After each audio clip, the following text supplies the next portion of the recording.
Be still and know that I am God. Well, that's a very big expansion of it, isn't it?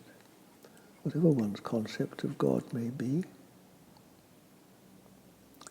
Funny, isn't it? We're told not to define God in this sense, but just be still. Not only physically still, but mentally still. And know. In that peace that passeth understanding.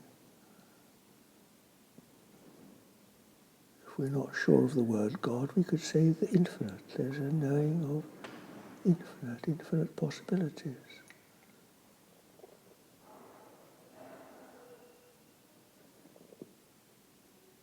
What is faith? Is faith knowing? Some people will laugh at faith and say that's not real knowledge. Well, I suggest to you that faith is actually as precise as intellectual knowledge, probably more so, at a higher level of consciousness. You don't need anyone else to tell you, because you know it for yourself.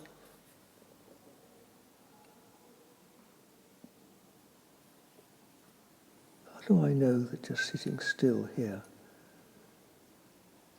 there is a goodness present?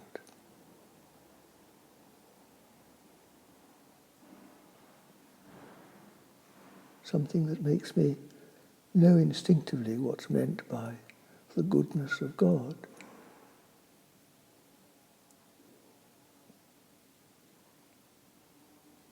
Many things that we could call knowledge arise in such a way, an intuitive way, where we are taught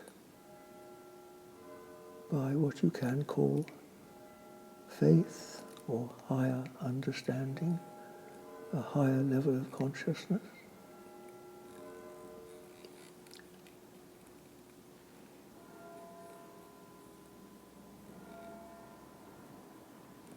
How do I know that behind that church clock chiming, passing, worldly time, our lives ticking away, is an eternal stillness, eternal time?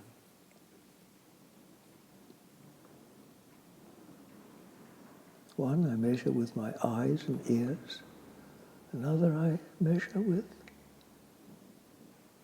faith. Or is it? I don't know. I don't really want to put a word to it, because the moment I put a word to it, I limit it, don't I? I bring it down to the level of the intellect. But you just know. Be still and know. Millions of people have read that verse throughout history and instinctively known what it means.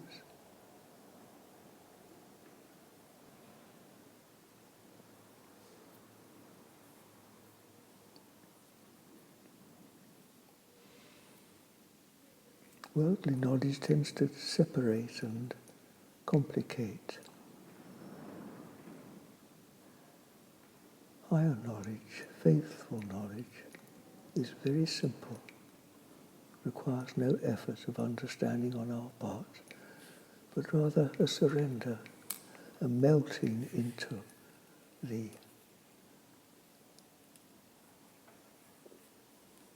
providence of what is present. Just a minute, before we end that, I just remember when he was one of his last conversations with his disciples before he was crucified, Jesus said that when he goes, the Holy Spirit will come, and then he says, it's very interesting, which will teach you all things. There you are, that's what I'm talking about. How this stillness, which is spirit, teaches us all things. and in fact is the true knowledge that supersedes all others. And when you know this, you don't really need your encyclopedias any longer. Oh, by the way, that's something else that's worth considering, that true knowledge is revealed rather than learnt. It's comes by revelation.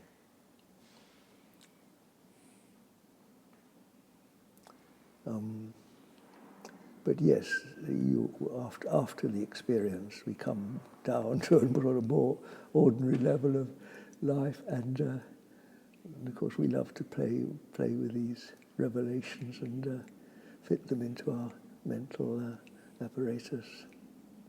But that's nothing wrong with that. That's quite normal.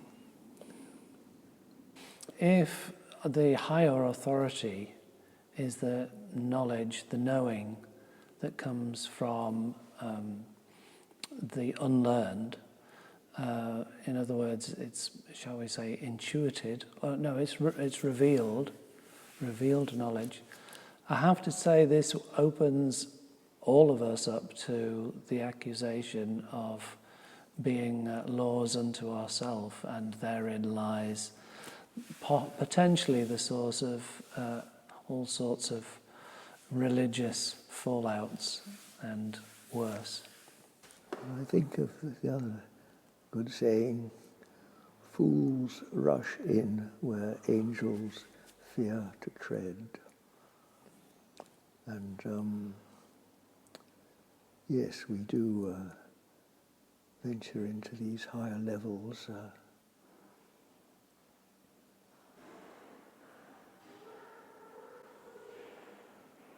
Well, fortunately, we're unlikely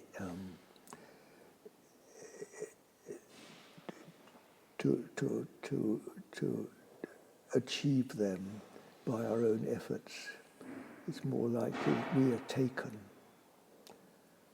when we're in safer hands, because, of course, human pride accompanies us, is the shadow at our shoulders to drag us into all sorts of self-deception and worse. There's much to be said for